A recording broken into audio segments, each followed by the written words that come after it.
حضرت علی رضی اللہ عنہ نے فرمایا، اگر کوئی تم کو صرف اپنی ضرورت کے وقت یاد کرتا ہے تو پریشان مت ہونا، بلکہ فخر کرنا کہ اس کو اندھیرے میں روشنی کی ضرورت ہے اور وہ تم ہو۔ جو تمہاری خاموشی سے تمہاری تکلیف کا اندازہ نہ کر سکے، اس کے سامنے زبان سے اظہار کرنا صرف لفظوں کو ضائع کرنا ہے۔ اللہ سے جب بھی دعا مانگو تو مقدر مانگو، عقل نہیں، کیونکہ میں نے بہت سے عقل والوں کو مقدر والوں کے در پر دیکھا ہے۔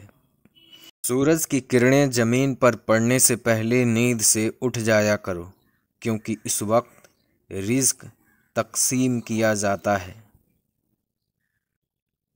کبھی تم دوسروں کے لیے دل سے دعا مانگ کر دیکھو، تمہیں اپنے لیے مانگنے کی ضرورت نہیں پڑے گی۔ جو شخص دنیا میں کم حصہ لیتا ہے وہ اپنے لیے راحت کا سامان بڑھا لیتا ہے، اور جو دنیا میں زیادہ سمیٹتا ہے وہ اپنے لیے تباہ کن چیزوں میں اضافہ کر لیتا ہے۔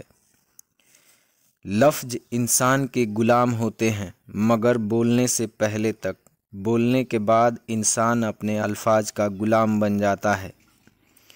اگر تم کسی کو دھوکہ دینے میں کامیاب ہو جاتے ہو تو یہ نہ سمجھنا کہ وہ کتنا بیوقوف ہے، بلکہ یہ سمجھنا کہ اس کو تم پر کتنا اعتبار تھا۔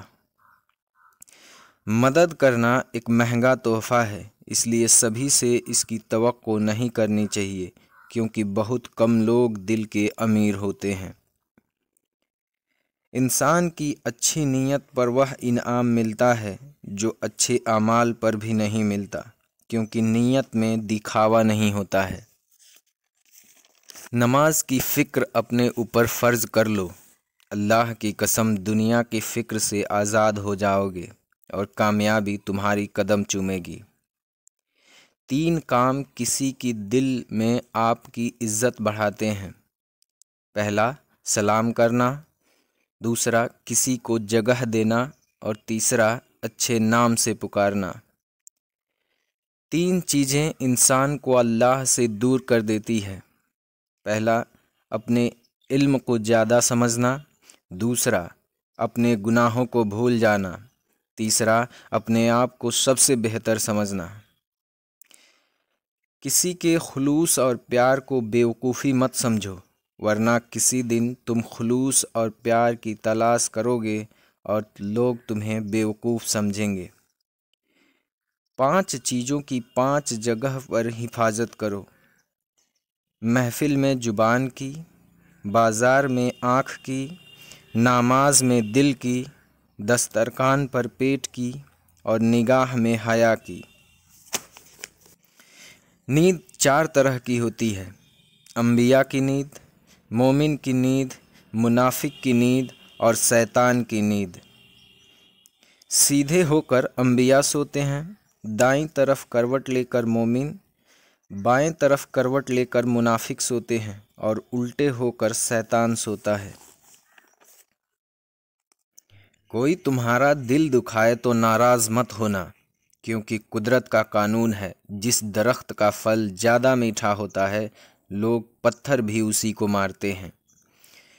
زندگی میں خود کو کبھی کسی انسان کا عادی مت بنانا، کیونکہ انسان بہت خود غرض ہوتا ہے۔ جب آپ کو پسند کرتا ہے تو آپ کی برائیاں بھول جاتا ہے، اور جب آپ سے نفرت کرتا ہے تو آپ کی اچھائیاں بھول جاتا ہے۔ صرف 2 لوگ مقدر والے ہوتے ہیں، ایک وہ جنہیں وفادار دوست ملتا ہے، اور دوسرے وہ جن کے ساتھ ماں کی دعائیں ہوتی ہیں۔ صرف پیسے کا ہونا رزق نہیں ہوتا، نیک اولاد، اچھا اخلاق اور مخلص دوست بھی رزق میں شامل ہے۔ یہ دنیا بھی کتنی عجیب چیز ہے، ایماندار کو بیوقوف، بے ایمان کو عقل مند، اور بے حیا کو خوبصورت کہتی ہے۔ انسان کو اچھی سوچ پر وہ انعام ملتا ہے جو اچھے اعمال پر بھی نہیں ملتا، کیونکہ سوچ میں دکھاوا نہیں ہوتا۔ اخلاق ایک دکان ہے اور زبان اس کا تالا ہے۔ تالا کھلتا ہے تو پتہ چلتا ہے کہ دکان سونے کی ہے یا کوئلے کی۔ دوستی اور محبت ان سے کرو جو نبھانا جانتے ہوں، نفرت ان سے کرو جو بھلانا جانتے ہوں، اور غصہ ان سے کرو جو منانا جانتے ہوں۔ تجربہ انسان کو غلط فیصلے سے بچاتا ہے، مگر تجربہ غلط فیصلے سے ہی حاصل ہوتا ہے۔ ہمیشہ ایسے شخص کو چنا کرو جو آپ کو عزت دے، کیونکہ عزت محبت سے کہیں زیادہ خاص ہوتی ہے۔ کسی مشکل میں کسی بزدل سے مشورہ مت کرنا، کیونکہ وہ تمہاری بچی ہوئی ہمت کو بھی ختم کر دے گا۔